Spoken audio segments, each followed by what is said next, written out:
Se per caso vuoi trovare i file di salvataggio del gioco di Palworld, basta che vai direttamente su run, scrivi solamente run, che sarebbe esegui, avvia esegui e dentro esegui scrivi % appdata %.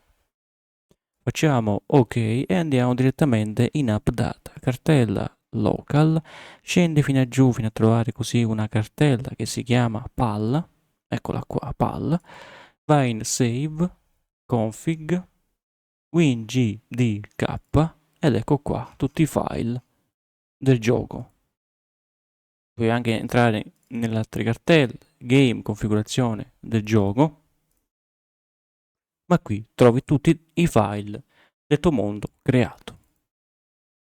Per qualsiasi cosa puoi commentare sotto il video, se questo video ti è stato utilissimo puoi iscriverti, lasciare like e noi ci vediamo ad un prossimo tutorial. Ciao!